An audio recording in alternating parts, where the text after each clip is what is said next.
बहुत गंदा होटल है। मैं यहाँ बहुत अनसिक्योर फील कर रही हूँ। मुझे अंकित वीआईपी मेहमानों को स्पेशल सर्विस देने को बोलता है। मैं यहाँ काम नहीं करूँगी। ये वही शब्द है जो अंकिता ने मरने से पहले व्हाट्सएप पर अपने दोस्त से कहे थे। हालांकि अंकिता के दोस्त ने उसे समझाने और कॉल करने की बात कही, लेकिन डर के मारे अंकिता उससे ज्यादा बात नहीं कर पाई।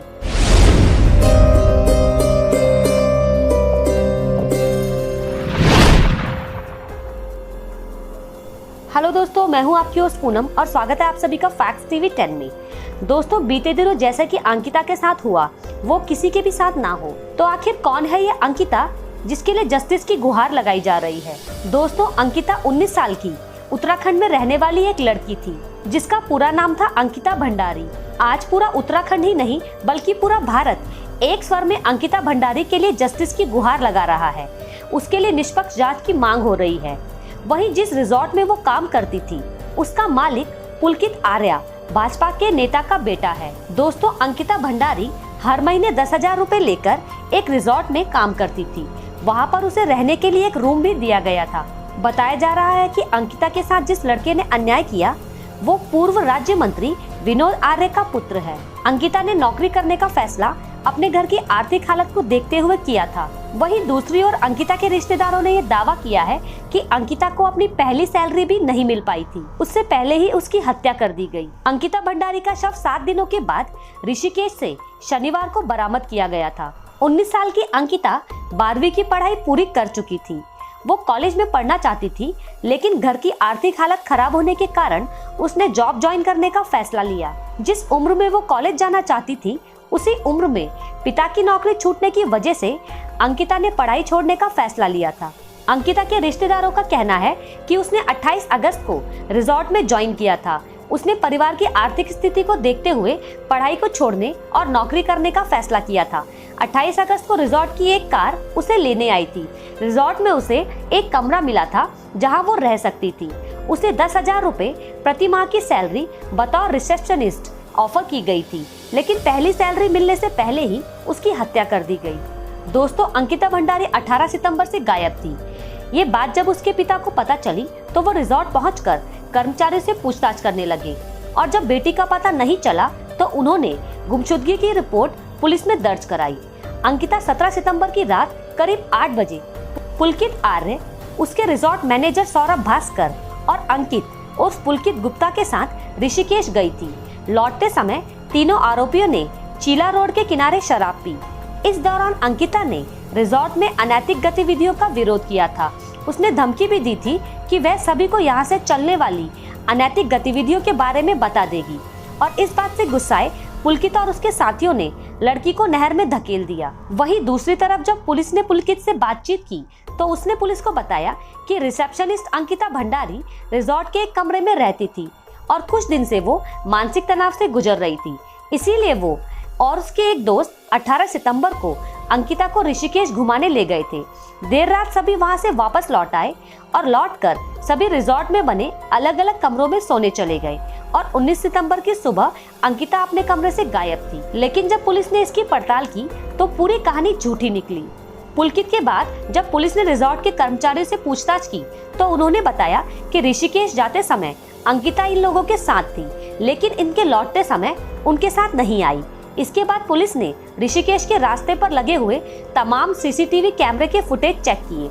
इनसे ये बात साबित हुई कि रिजॉर्ट से जाते समय कुल 4 लोग थे, लेकिन वापस सिर्फ 3 ही लौटे।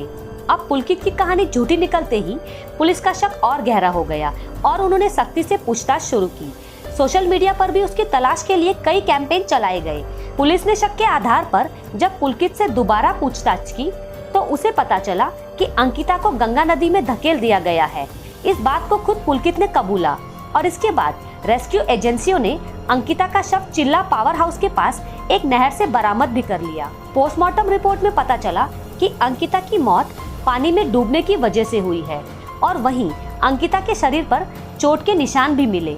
इसके बाद जब पुलिस ने और जांच पड़ताल की तो पता चला कि पुलकित आर्य और उसके 2 अन्य साथी वहां आने वाले गेस्ट को स्पेशल सर्विस देने के लिए अंकिता पर दबाव डालते थे। अंकिता के व्हाट्सएप चैट से ये भी खुलासा हुआ कि अंकित उसे धमकाता था कि यदि उसने ग्राहकों को मना किया तो यहाँ लड़ाई हो जाएगी। वो धमकी देता था कि वो उसे काम से निकाल देगा। चैट के दौरान जब अंकिता के दोस्त ने उसे बार बार कॉल करने को कहा तो वो मना करती रही। अंकिता बता रही थी कि आवाज आएगी तो अंकित वहां आ जाएगा और ये सारी बातें दोनों के बीच 17 सितंबर यानी कि अंकिता की मौत से एक दिन पहले हुई थी। चैट में अंकिता ने कहा था रिजॉर्ट में आए एक ग्राहक ने शराब के नशे में जबरन उसे हक करने की कोशिश की। उसी चैट में अंकिता ने बताया कि अंकित बोला मंडे को वीआईपी गेस्ट आ रहे हैं और उन्हें एक्स्ट्रा सर्विस देनी है। मैंने बोला तो मैं क्या करूं? इस पर उसने कहा कि स्पा वगैरह। इस पर अंकिता कहती है मैं बहुत इनसिक्योर फील कर रही हूं। तो दोस्तों चैट से साफ साफ जाहिर होता है कि अंकिता पर गलत काम करने का दबाव था। पुलिस ने जब अंकिता के कॉल रिकॉर्ड्स को चेक किया तो उसने अंतिम बार कॉल अपने एक दोस्त को किया था जिसका नाम है पुष्प। घटना के दिन अंतिम बार फोन पर जब वो बात कर रही थी तो रात के करीब 8:30 बजे अंकिता ने पुष्प को बताया कि वो फंस गई है। पुष्पदीप ने अंकिता को अगले दिन किसी को भेजकर घर श्रीकोट पहुंचने की बात कही थी। अगर अंकिता एक दिन रुक जाती तो उसकी जान शायद बच सकती थी। दोस्तों आपको बता दें कि घटना के दिन अंकिता की पुलकित आर्य और मैनेजर अंकित गुप्ता के साथ तीखी बहस हुई थी। अंकिता चीख रही थी, चिल्ला रही थी और रो भी रही थी, लेकिन रिजॉर्ट के शेफ आदि कर्मचारी सब सुन रहे थे, लेकिन कोई भी विरोध की हिम्मत नहीं जुटा पाया। अंकिता के दोस्त पुष्पदीप ने फोन पर उससे कहा था कि वो किसी को भेजकर अगले दिन उसे घर छुड़वा देगा, लेकिन आरोपी अंकिता को जबरन गाड़ी में बैठाकर अपने साथ ले गए और बैराज में धक्का दे दिया। जांच में ये भी सामने आया कि अंकिता का गांव रिजॉर्ट से करीब 150 किलोमीटर दूर था, इसीलिए रोज आना जाना मुमकिन नहीं था। इसी कारण अंकिता रिजॉर्ट के एक ही कमरे में रह रही थी। उसका बैग, सामान आदि इसी कमरे में था और वो इसी बैग को रिजॉर्ट से अपने पास लाने की बात कर रही थी। अंकिता रिजॉर्ट छोड़कर जाना चाहती थी। अंकिता ने रिजॉर्ट के रसोइये को फोन करके उसका बैग किसी दुकान तक लाने के लिए भी कहा था। तब वो बहुत रो रही थी और रसोइया कहीं बाहर था, तो उसने अंकिता को बोला कि मैं आ रहा हूँ और वह अपने साथी को बाइक में लेकर उस रिजॉर्ट की तरफ घुमाने के लिए भी बोला। अंकिता बार बार सिर्फ यही बात लिखती है कि अब वह यहाँ काम नहीं करेगी। अंकित उसे बहुत से गलत काम करने को कहता है। अब गुत्थी यहाँ टर्न लेती है कि अंकिता भंडारी की हत्या के बाद आरोपित पुलकित आर्य के रिजॉर्ट पर बुलडोजर चलाने के लिए किसने कहा।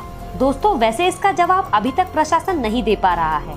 रिजॉर्ट पर बुलडोजर चलाए जाने के बाद से ही ये आरोप भी लगाए जा रहे हैं कि साक्ष्य और सबूतों को छुपाने के लिए हड़बड़ी में रातों रात बुलडोजर चलाया गया, जबकि जांच अधिकारी बोल रहे हैं कि सभी साक्ष्य और सबूत सुरक्षित हैं और नष्ट नहीं हुए हैं। दोस्तों रिजॉर्ट में बुलडोजर चलाने के बाद अंकिता के पिता ने भी ये सवाल उठाए हैं कि आखिर बुलडोजर क्यों चलाया गया। उनका ये भी कहना है कि रिजॉर्ट में रजिस्टर आदि सामान होता है जिससे ये पता चल सकता है कि वहाँ पर कौन से लोग आए जाया करते थे, लेकिन बिल्डिंग को गिराने के बाद वो सभी सबूत ध्वस्त हो गए। लेकिन इस पर एसपी शेखर सुयाल का कहना है कि पुलिस ने रिजॉर्ट गिराने से पहले ही महत्वपूर्ण दस्तावेजों और अंकिता के कमरे की वीडियोग्राफी कर ली थी और महत्वपूर्ण दस्तावेज पहले ही संभाल लिए गए हैं, जिससे आरोपियों को सजा दिलाई जा सकती है। दोस्तों 19 साल की रिसेप्शनिस्ट अंकिता भंडारी अपने माता पिता की सबसे छोटी संतान थी। उसके पिता गरीब किसान हैं और उसका बड़ा भाई दिल्ली में काम करता है। वो बेहद होनहार छात्रा थी और 12वीं की परीक्षा में 88% अंक हासिल किए थे। एक अच्छे करियर का सपना देखने के बावजूद उसने अपने घर की गरीबी देखकर रिसेप्शनिस्ट की नौकरी का विकल्प चुना। उसने 1 सितंबर से इस रिजॉर्ट में नौकरी शुरू की थी और इससे पहले कि वो अपनी पहली सैलरी लेती, उसकी हत्या कर दी जाती है। दोस्तों आपको क्या लगता है, क्या सुशांत सिंह राजपूत के केस में जो स्कैम दिखता है वही अंकिता के साथ हुआ? हमें कमेंट सेक्शन में जरूर बताइएगा ताकि आपकी राय हाईलाइट हो सके। वीडियो पसंद आया है तो इसे लाइक कीजिएगा और इस इन्फॉर्मेशन को अपने फ्रेंड्स के साथ जरूर शेयर कीजिएगा ताकि वे भी अवेयर हो सके। फैक्ट्स टीवी का वीडियो देखने के लिए आप सभी का बहुत बहुत धन्यवाद। मिलेंगे हमारे new and interesting facts video के साथ। जय हिंद, जय भारत।